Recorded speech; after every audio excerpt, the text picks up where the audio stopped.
नमस्कार, welcome back. ये हमारा एनटीपीसी का साइंस का जिसमें कि हम लोग फिजिक्स देख रहे हैं। फिजिक्स का पीवाई की सीरीज चल रहा है जिसमें कि हम लोग लास्ट लेक्चर में 75 क्वेश्चन नंबर तक देख लेते हैं। ज़्यादा हम लोग 76 से स्टार्ट करने वाले हैं जो कि मेजरमेंट है। ये इसमें जितने भी क्वेश्चन हैं सारे के सारे एनटीपीसी में पूछे हुए क्वेश्चन हैं, आप लोग देख सकते हैं ना। आइए स्टार्ट करते हैं क्वेश्चन नंबर 76 से। A light year is a unit that is use to measure. आप लोगों को पता होगा लाइट ईयर किस चीज़ में यूज किया जाता है? डिस्टेंस को मेजर करने के लिए किया जाता है। ऑप्शन नंबर बी इसका करेक्ट आंसर है ना। और जनरली क्या होता है कि लाइट ईयर में अगर एक साल में अगर देखा जाए तो कितना डिस्टेंस कवर करता है, तो 9.46 इंटू 10⁻12 किलोमीटर। अगर आप ये डाटा याद रख सकते हैं तो आपके लिए बहुत इंपॉर्टेंट होगा, बहुत सही होगा, क्योंकि ये फैक्ट है, पूछा जा सकता है कभी ना कभी एग्जाम में। 1 एटमॉस्फेयर इजकल टू कितना पास्कल होता है? तो 1 atmosphere is equal to 1.01 into 10⁵ pascal. Fact ध्यान रखना है। ऑप्शन नंबर ए इसका सही आंसर है। 1 horse power is equal to, तो 1 हॉर्स पावर में 746 वाट होता है। और वाट को हम लोग क्या लिखते हैं? जूल, जूल पर सेकेंड भी लिखते हैं, है ना। ये भी आपको ध्यान रखना है। Option number C. चलते हैं आगे। What is 746 watt called? तो अभी हमने देखा क्या बोलते हैं, 1 horse power. Option number A. 1 dioptre is equal to, 1 dioptre equal होता है 1/मीटर। तो 1/मीटर, अब मीटर अगर ऊपर कर देंगे तो मीटर माइनस में हो जाएगा, मीटर पावर 1 हो जाएगा। ऑप्शन नंबर बी इसका सही आंसर है। ऑप्शन नंबर बी है ना। Fact. What does a metre equal? तो 1 मीटर में कितना होता है? तो 1 मीटर में आपको पता होना चाहिए 10⁶ माइक्रोन होता है। ऑप्शन नंबर बी इसका करेक्ट आंसर है ना। माइक्रोन को किससे डिनोट करते हैं? म्यू एम से, है ना, पता होना चाहिए आपको। साउंड पोल्यूशन इज मेजर्ड इन, तो साउंड पोल्यूशन आप लोगों को पता होगा कि मेजर किया जाता है डेसिबल में, है ना। अगर हमारा सुनने का कैपेसिटी अगर पूछा जाए तो कितना है? तो 20 हर्ट्ज से लेके 20,000 हर्ट्ज तक, जिसको कि 20,000 को 20 किलो हर्ट्ज भी बोलते हैं, है ना। किस में मेजर किया जाता है? डेसिबल में। ऑप्शन नंबर ए इसका सही आंसर है। Loudness of sound is measured in, वापस repeated question, loudness of sound decibel में मेजर किया जाता है। Option number C. और इसका लिखने का आई थिंक मेरे को जहाँ तक याद है कि यूपीएससी का जो CAPF वाला पेपर होता है उसमें ये भी पूछा गया था कि जो डेसिबल होता है, डेसिबल को कैसे लिखा जाता है, कैसे डिनोट किया जाता है। तो आपको ध्यान रखना है, स्टार्टिंग का जो फर्स्ट लेटर है वो स्मॉल है, फिर सेकंड लेटर कैपिटल है, DB, है ना। ये भी पूछा जा सकता है आपसे। 1 किलोवाट आवर में क्या होता है? 1 किलोवाट में होता है 10⁶ into 10⁶ joule. Option number C इसका करेक्ट आंसर। आप देख सकते हैं कितने सारे एग्जाम में पूछा हुआ है, डी ALP टेक्नीशियन, सारे एग्जाम, बहुत सारे एग्जाम में पूछा हुआ है ना, ध्यान रखना है। 1 किलोवाट इज इक्वल टू, तो किलोवाट है, किलो में कितना होता है? 1000, और वाट का वाट। ऑप्शन नंबर डी सही आंसर है, 1000 वाट। वापस रिपीटेड क्वेश्चन, 1 किलोवाट 1000 जूल पर सेकेंड। ऑप्शन नंबर ए किलोवाट बोल दीजिए, या फिर हमने आपको बोला था जूल पर सेकेंड, जिसको कि लिखते हैं J/S, है ना, या फिर 1000 J/S भी लिखा जा सकता है, या फिर JS को अगर ऊपर भेजेगा तो पावर -1 हो जाएगा। ऑप्शन नंबर ए। 5.5 किलोवाट आवर, इसको अगर बदलना आप लोगों को पता हो गया, 1 किलोवाट आवर में हो कितना होता है? 3.6 इंटू 10⁶ जूल। अगर अब इसको 5.5 चाहिए तो 5.5 से मल्टीप्लाई कर दीजिए, इसका सही आंसर आ जाएगा, है ना। आप लोग इसका आंसर निकाल सकते हैं ऐसे करके। वापस रिपीटेड क्वेश्चन सेम है, 5.6 है तो एक में होता है 3.6 इंटू 10⁶ जूल, और 3.6 इंटू 10⁶ से 5.6 को मल्टीप्लाई कर दीजिएगा तो आंसर आ जाएगा आपके सामने। एटॉमिक रेडियस इज मेजर्ड इन, तो एटॉमिक रेडियस को मेजर किया जाता है, सबसे छोटा यूनिट है nano second. Option number D सही आंसर है। जाहिर सी बात है, एटॉमिक रेडियस बहुत ही छोटा पार्टिकल होता है लेकिन धमाका बहुत तगड़ा करता है ना। ऑप्शन नंबर डी इसका सही आंसर होगा।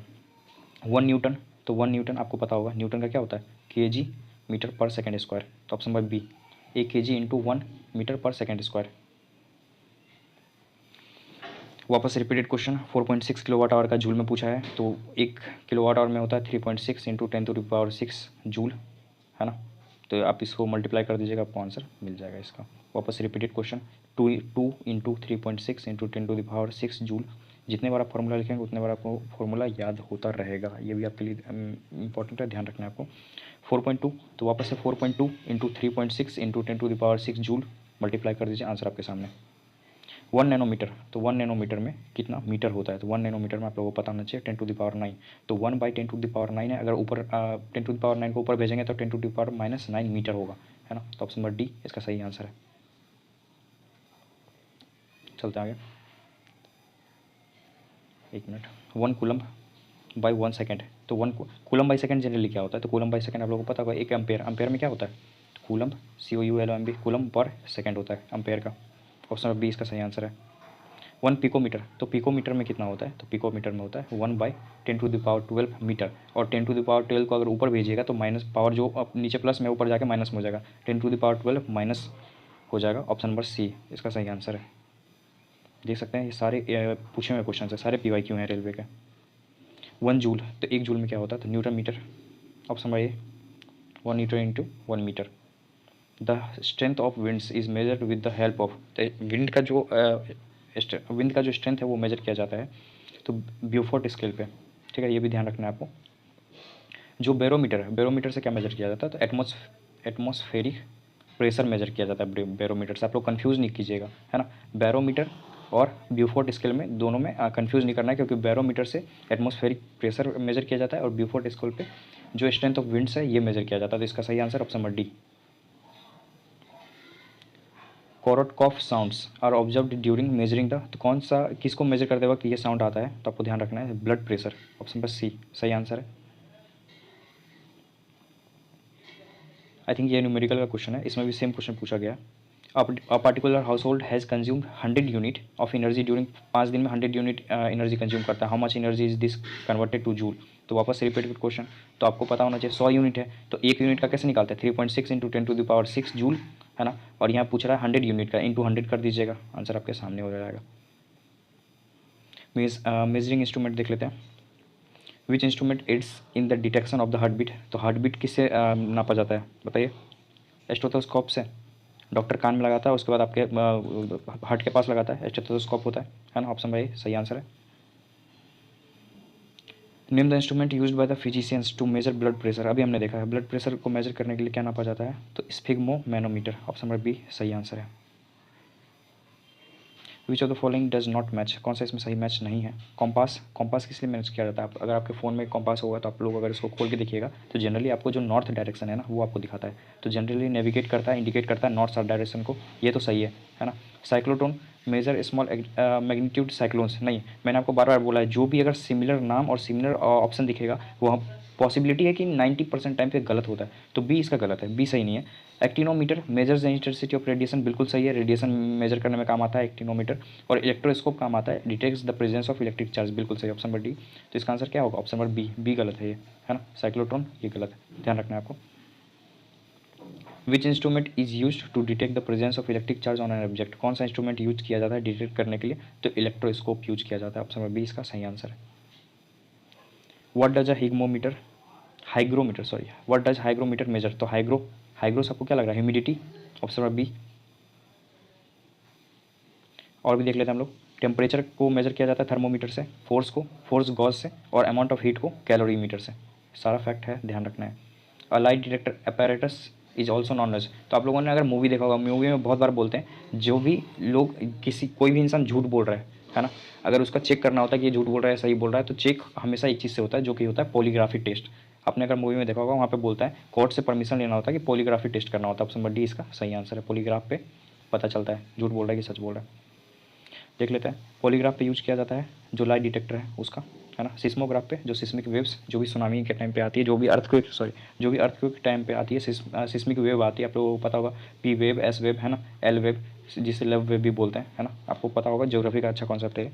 बैरोग्राफ यूज किया जाता है जो कि मेजर किया जाता है, हमने अभी देखा था एटमॉस्फेरिक प्रेशर को मेजर करने के लिए बैरोग्राफी यूज किया जाता है। पोलैरिमीटर यूज किया जाता है जो कि angle of rotation caused by passing polarise light के द्वारा जो एंगल मिलता है उसको पोलैरिमीटर से मेजर किया जाता है, सारा इंपॉर्टेंट है, ध्यान रखना है। Which of the following is a light detector machine, वापस से रिपीटेड क्वेश्चन देख सकते हैं, एनटीपीसी का पूछा हुआ क्वेश्चन है, polygraphy test, option number C polygraph. Which instrument is use to saw the direction of flow of current in a circuit, तो डायरेक्शन जो बताता है ये सर्किट में कौन बताता है, तो गैल्वेनोमीटर, ऑप्शन नंबर ए इसका सही आंसर है। हम लोग और भी देख लेते हैं, तो गैल्वेनोमीटर से हमने अभी देखा कि जो मेजर किया जाता है जो डायरेक्शन है करंट और करंट का डायरेक्शन इलेक्ट्रिक। आमीटर से क्या मेजर किया जाता है, तो wide range of current value ये मेजर किया जाता है। रियोस्टेट से एडजस्ट रेजिस्टेंस को मेजर किया जाता है, और वोल्ट मीटर से मेजरिंग वोल्टेज को। चलते हैं आगे। Which of the following devices is use to measure relatively high temperature such as are encountered in furnaces, अब इन हाई टेम्परेचर को मेजर करने के लिए क्या यूज किया जाता है, तो पायरोमीटर, फैक्ट, बस ध्यान रख लीजिए इसको, option number B. Which device is use in submarines to see things above the sea level of the sea, जब भी सबमरीन क्या होती है, पानी के अंदर चलती है सबमरीन, आपको पता होगा, और इसको अगर सरफेस के ऊपर देखना है कि कहाँ क्या है, कहाँ सरफेस आ रहा है या नहीं आ रहा है, तो वहाँ पे एक वेसल्स लगा रहता है उस जिसको कि बोलते हैं पेरिस्कोप। पेरिस्कोप में क्या होता है, जनरली ये इस शेप का बना होता है, और यहाँ पे हर एक एंगल में ना, यहाँ पे 45 डिग्री के एंगल में एक मिरर लगा होता है जो कि रिफ्लेक्ट करता है लाइट को, यहाँ से यहाँ रिफ्लेक्ट करता है, तो फिर इनको दिखता है, तो इसको बोलते हैं पेरिस्कोप, है ना, ऑप्शन नंबर सी इसका सही answer. Which instrument is use to measure atmospheric pressure, हमने अभी देखा था बैरोमीटर, एटमॉस्फेरिक प्रेशर को मेजर करने के लिए यूज किया जाता है, option number B. Which among the following devices is use to measure the atmospheric pressure, वापस repeated question, option number D barometer. Which devices is use to see the sun, sun को देखने के लिए जो device use किया जाता है उसको हेलियोस्कोप बोलते हैं, क्योंकि सन बहुत ही ज़्यादा चमकीला होता है ना। जब आप इसको टेलीस्कोप से दिखेगा ना तो आपको दिखेगा नहीं, धुंधला कहाँ वो एकदम अजीब होने लगेगा, है ना। जनरली क्या होता है हेलियोस्कोप, जिसमें कि सन का जो रेडिएशन होता है, सन की जो लाइट होती है उसको लाइक एडजस्ट करने का इसमें क्षमता होता है ना। हेलियोस्कोप इससे देखा जाता है सन, ध्यान रखना, ऑप्शन सी इसका सही आंसर है। पोटेंशियोमीटर, बेसिकली पोटेंशियोमीटर होता क्या है, तो ये एक मेजरिंग इंस्ट्रूमेंट है ना, ऑप्शन नंबर ए। कनेक्टिंग डिवाइस नहीं है, कैलिब्रेशन इक्विपमेंट नहीं है, नोटेशन टूल नहीं है ना। ये क्या है कि पोटेंशियोमीटर एक मेजरिंग इंस्ट्रूमेंट है, ध्यान रखना है आपको। From which device is the electric current measure, electric current को मेजर किया जाता है आमीटर से, आप लोगों को पता होगा, ऑप्शन नंबर बी, है ना। और क्या है, वोल्ट मीटर नहीं है, ओम मीटर नहीं है, वेब मीटर नहीं है, ऑप्शन बी इसका सही आंसर है। आर्म मीटर, वापस repeat question, is connected in a series to the circuit, नहीं। Must have the following legitimate resistance, draws all power, all of the सारा है ये, है ना। सीरीज में कनेक्टेड होता है, must have the following legitimate resistance होता है, ड्रॉज लेस पावर होता है, तीनों सही इसका आंसर है। What does stalagmometer use to measure, stalagmometer को किस चीज़ को मेजर करने के लिए यूज किया जाता है, तो जनरली ये सरफेस टेंशन को मेजर करने के लिए यूज किया जाता है। सारा का सारा फैक्ट है, आप देख सकते हैं सीनियर सेक्शन इंजीनियर आरआरबी में पूछा हुआ क्वेश्चन है, इंपॉर्टेंट हो जाता है। ओडोमीटर किस चीज़ के लिए यूज किया जाता है, तो ओडोमीटर यूज किया जाता है जो डिस्टेंस होता है, गाड़ियों में लगा होता है जो डिस्टेंस मेजर करने के लिए ओडोमीटर का यूज किया जाता है, ऑप्शन नंबर बी। वापस रिपीटेड क्वेश्चन, ओडोमीटर जो कि व्हीकल में लगा रहता है, डिस्टेंस को मेजर करने के लिए यूज किया जाता है। Which instrument is use to for measuring distance travel by vehicle, वापस repeated question, odometer, option number B. Which of the following speed of flow measuring instrument in a area meter, तो speed को measure करने के लिए use किया जाता है एक पर्टिकुलर एरिया में, तो रोटा मीटर, है ना। Speed of flow measuring instrument area meter में रोटा मीटर यूज किया जाता है, फैक्ट है, बस ध्यान रखना है आपको।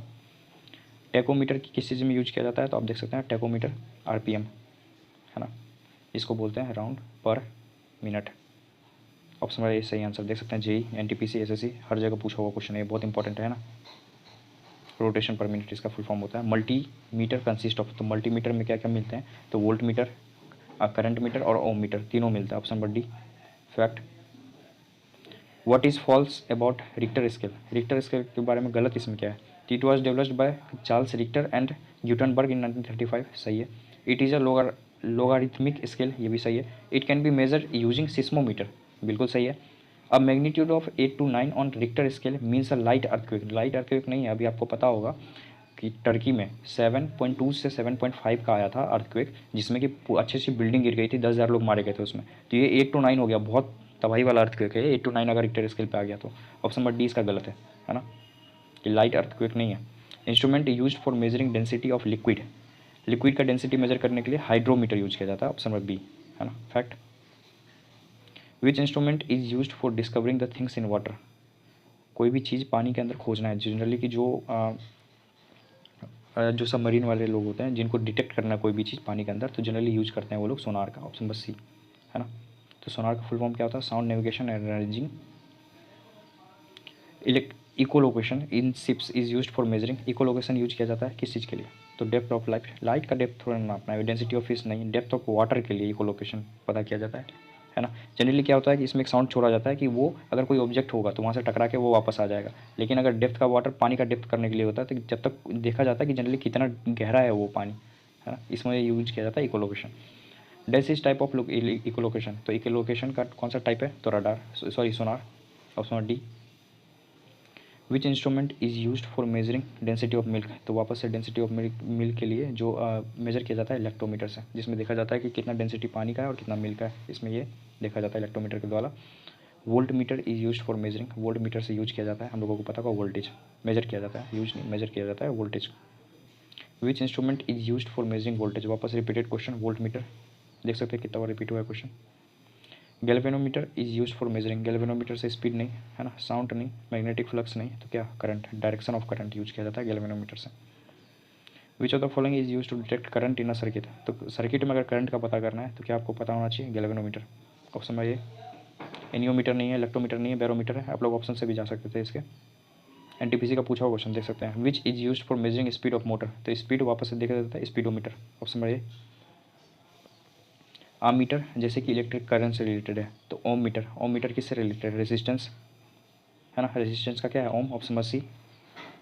Which instrument is used for measuring power and speed of wind, power and speed अभी हमने देखा था इलेक्ट्रोमीटर नहीं है ना, थर्मोमीटर, स्पीडोमीटर नहीं है, anemometer, option number D fact देख सकते हैं ग्रुप डी एनटीपीसी में पूछा हुआ क्वेश्चन है ये, है ना, वो भी 2021 का एनटीपीसी में पूछा हुआ क्वेश्चन है, क्वेश्चन रिपीट हुए हैं ना, देख सकते हैं आप 25 जनवरी को शिफ्ट हुआ था उसमें पूछा हुआ है, और फिर 23 जुलाई को शिफ्ट हुआ था उसमें पूछा हुआ क्वेश्चन है।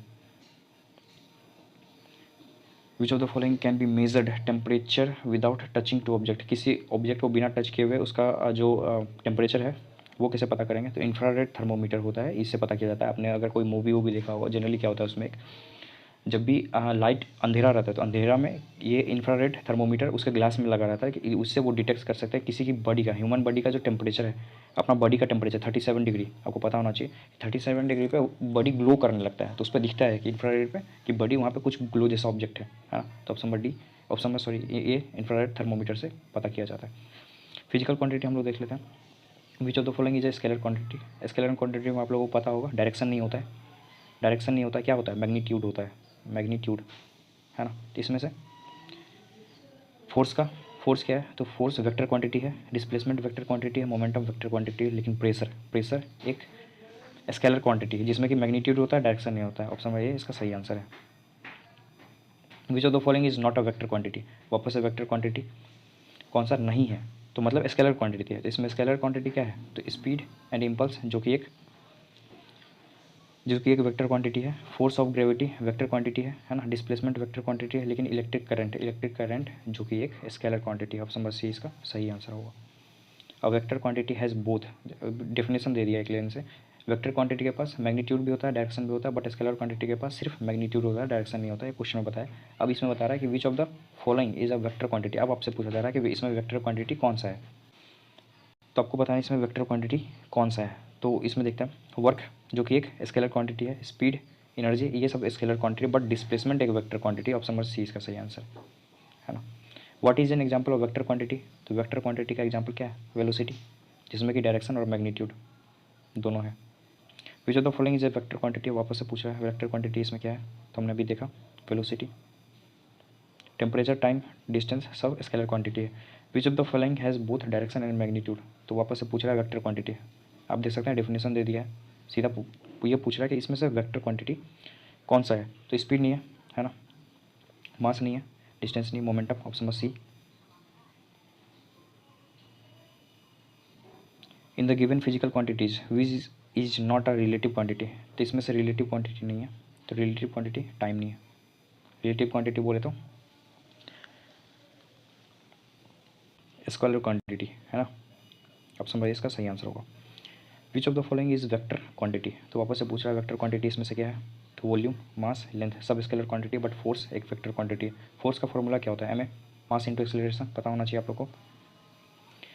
Which of the following, which of the given below is not a vector quantity, वापस से पूछ रहा है वेक्टर क्वांटिटी नहीं है, मतलब कि कौन सा क्वांटिटी है, स्केलर क्वांटिटी है, तो इसमें स्केलर क्वांटिटी पावर है, डिस्प्लेसमेंट, टॉर्क, एक्सेलरेशन सब vector quantity, option by A इसका राइट आंसर है। Which of the following is a scalar quantity, तो स्केलर क्वांटिटी वेलोसिटी क्या है, वेक्टर क्वांटिटी है, फोर्स वेक्टर क्वांटिटी है, momentum vector quantity, but mass एक scalar quantity है, option number C. Which of the following only gives magnitude but not direction, generally आपसे पूछा जा रहा है स्केलर क्वांटिटी क्या है, तो स्केलर क्वांटिटी इसमें वर्क है, option number C. Momentum, displacement, force vector quantity है। इन वर्क काम में क्या होता है, there is no direction only have magnitude, जाहिर सी बात है वर्क क्या है, स्केलर क्वांटिटी है, तो स्केलर क्वांटिटी में आपसे पूछा जाएगा, स्केलर क्वांटिटी में तो डायरेक्शन होता नहीं है बट मैग्नीट्यूड होता है, एक तरह से आपका डिफिनेशन पूछ दिया गया एग्जाम्पल के हिसाब से, ऑप्शन नंबर ए इसका सही आंसर है। Which of the following has magnitude and no direction, तो मैग्नीट्यूड है बट डायरेक्शन नहीं है, मतलब आपसे स्केलर क्वांटिटी पूछ रहा है, तो इसमें स्केलर क्वांटिटी वर्क हमने अभी अभी देखा, ऑप्शन नंबर ए इसका सही आंसर है। हम लोग आ जाते हैं मैकेनिक्स, जिसमें वर्क हम लोग देख लेते हैं। विच of the following can do more work, इसमें सबसे ज़्यादा काम कौन करेगा, रेज्ड हैमर, हथौड़ा, गन से निकला हुआ बुलेट, मूविंग स्टोन या व्हील, जाहिर सी बात है गन से निकला हुआ बुलेट काम करेगा सबसे ज़्यादा, ऑप्शन नंबर बी इसका सही आंसर। आप देख सकते हैं ये question ALP technician group D सब में पूछा हुआ है ना, आई थिंक फॉर्मूला वाला क्वेश्चन है ये फिजिकल वाला न्यूमेरिकल वाला क्वेश्चन है। वीडियो पॉज करके अटेम्प्ट कर लीजिएगा। If an aeroplane travelled 4000 metre distance and work done is 20,000 joule then force applied on it. तो फोर्स का फॉर्मूला, वर्क का फॉर्मूला क्या होता है? तो वर्क बराबर होता है फोर्स इंटू डिस्प्लेसमेंट। आप देख सकते हैं वर्क बराबर फोर्स इंटू डिस्प्लेसमेंट। तो वर्क दिया हुआ है इसमें, वर्क कितना हुआ? 20,000 जूल वर्क हुआ, वर्क डन दिया हुआ है ना, 20,000 जूल वर्क डन हुआ। डिस्टेंस दिया हुआ है, डिस्टेंस कितना लगा? 4,000 मीटर। फोर्स पूछ रहा है तो वो फॉर्मूला लगा के पुट कर लीजिएगा तो आ जाएगा 5 न्यूटन। ऑप्शन है ये। The gravitational potential energy of an object at a point above the ground is defined as the work done in dash। तो वर्क डन कितना हुआ? तो वर्क डन हुआ lifting it from the ground to the point opposite gravity, वही work done था ना। पहले ये कोई ऑब्जेक्ट यहाँ रखा हुआ था, ग्रेविटी लग रहा है नीचे, अगर आपने इसको ऊपर पुल किया तो आपका वर्क डन यहाँ से लेके यहाँ तक जो जाने में वर्क डन हुआ है ना, पॉइंट नंबर ए से पॉइंट बी तक जाने में जो आपका वर्क डन हुआ है, ये आपका वर्क डन हुआ है। तो lifting it from it ground to the point opposite gravity, gravity नीचे लग रहा है, ग्रेविटी के अपोजिट जो आपने उसको खींचा, ये आपका सही आंसर है। ऑप्शन नंबर ए है ना। अच्छा कॉन्सेप्ट था ये। देखते हैं हम लोग, कुछ सवाल है तो ऐसा। वीडियो पसंद आ रहा है तो वीडियो को लाइक करेंगे ना। चैनल को सब्सक्राइब करने में बिल्कुल नहीं शर्माना है आप लोगों को, बहुत अच्छा यहाँ पे कंटेंट मिलेगा रेलवे के रिगार्डिंग, जो भी आपका साइंस का एरिया है। Capacity of doing work is known as. तो कैपेसिटी ऑफ डूइंग वर्क का जो कैपेसिटी है उसको क्या बोलते हैं? तो एनर्जी। आपके पास एनर्जी होगा तभी तो आपको कोई कैपेसिटी होगा आपको वर्क करने का। ऑप्शन बस सी। इसका ऐसा यूनिट है, वर्क और एनर्जी का आपको पता होगा सेम है, वर्क और एनर्जी दोनों का ऐसा यूनिट सेम है जो कि है joule. If the value of work is positive then the kinetic energy of the body. अगर वर्क का वैल्यू पॉजिटिव है तो kinetic energy of the body क्या होगा? Increase his energy. Option number D fact. Which of the following position is no work done. कौन सा work done इसमें नहीं कहला है? तो Kapil stands with a weight of 10 kg in his shoulder.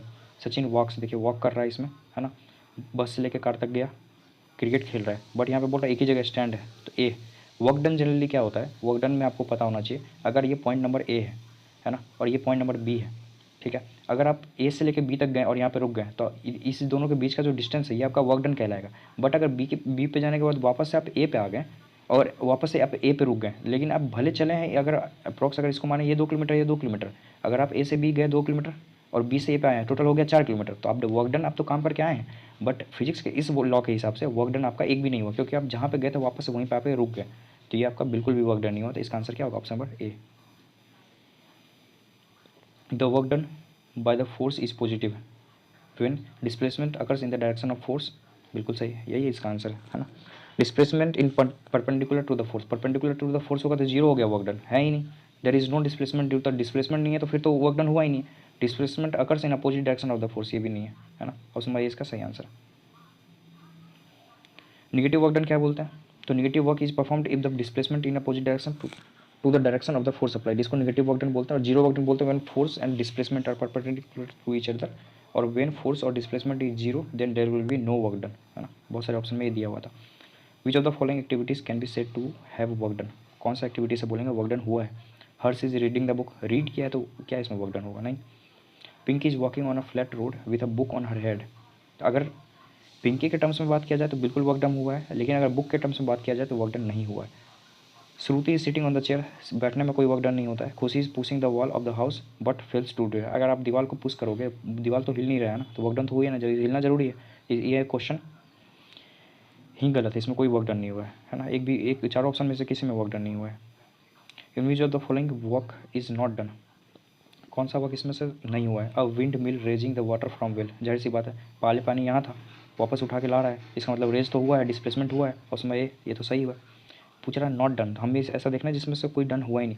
और donkey put a weight on his back, जाहिर सी बात है बी होगा इसका, अपने बैक पे वेट रखा हुआ है बट हिल तो नहीं रहा है ना, एक जगह से दूसरे जगह गया तो नहीं, पॉइंट ए से पॉइंट बी तक तो गया नहीं। जब तक पॉइंट ए से पॉइंट बी तक नहीं जाएगा तो वर्क डन कैसे कहलाएगा? Suman is swimming in a pool, जाहिर सी बात है स्विम कर रहा है, तो एक जगह से बी ए से बी तक तो गया होगा ना सुमन, तो ये तो हुआ है। और इंजन इज पुलिंग ट्रेन को खींच रही है, बिल्कुल ये तो डिस्प्लेसमेंट कर रहा है, बट मंकी डंकी जो अपने पीठ पर लेके वेट को खड़ा है, ये वर्क डन नहीं हुआ। ऑप्शन नंबर बी इसका सही आंसर है।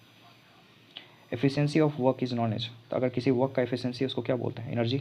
अभी हमने देखा वर्क और एनर्जी का दोनों का ऐसा यूनिट क्या है? Joule.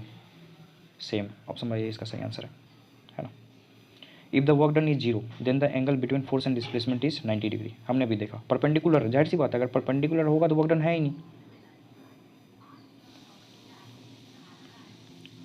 Work present if there is, work तभी होगा जब कब होगा? फोर्स होगा। फोर्स किसी पे धक्का लगाओगे तभी तो काम करोगे ना। वर्क क्या होता है?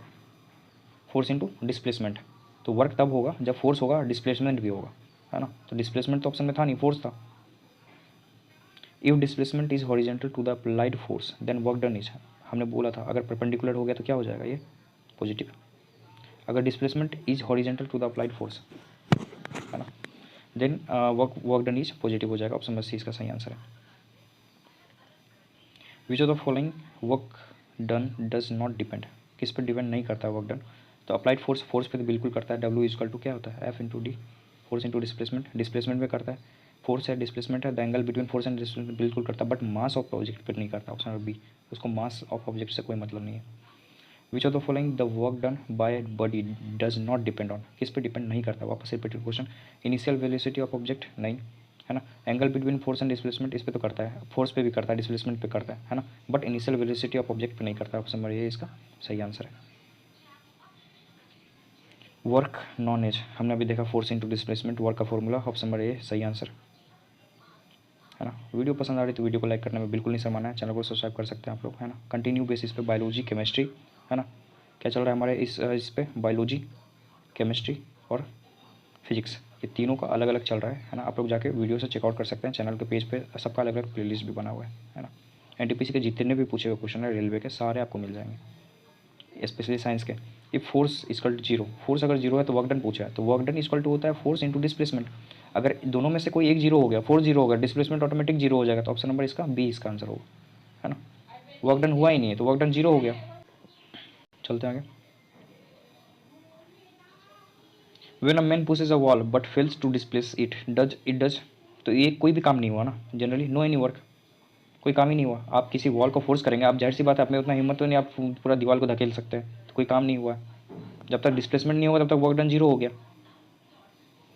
To say that the work has been done, two condition must be completed, one of them is, इसमें से वर्क क्या है, तो force is not required, force required है भाई, ऑब्जेक्ट मस्ट बी डिस्प्लेस, बिल्कुल ये ऑप्शन बी, या तो फोर्स होना चाहिए या डिस्प्लेसमेंट होना चाहिए। फोर्स यहाँ पे दिया हुआ नहीं, there should be no absorption emission of energy, बिल्कुल गलत, there should be no change, no का तो बात ही नहीं है भाई, डिस्प्लेसमेंट होना जरूरी है, डिस्प्लेसमेंट एक में ही हो रहा है, आप समझ बी में, object must be displaced.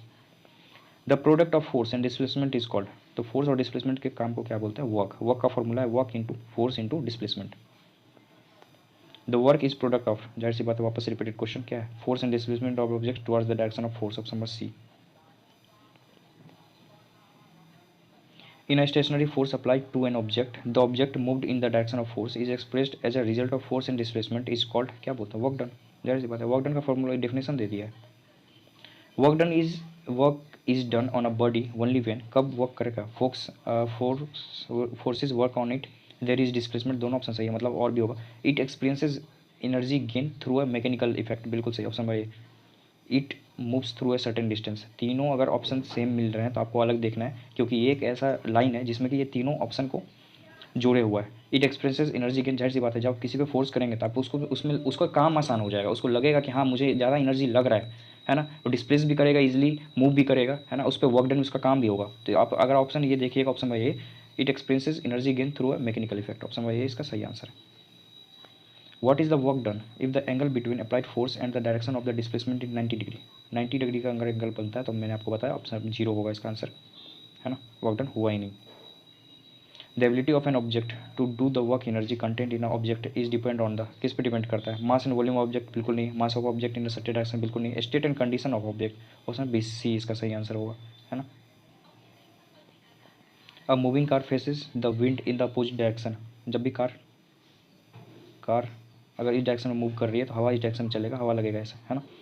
What will be the work done by the wind on the car, तो विंड का कार पे क्या वर्क डन हुआ, तो निगेटिव हुआ, है ना, क्योंकि अपोजिट डायरेक्शन में जा रहा है। और भी हम लोग देख लेते हैं।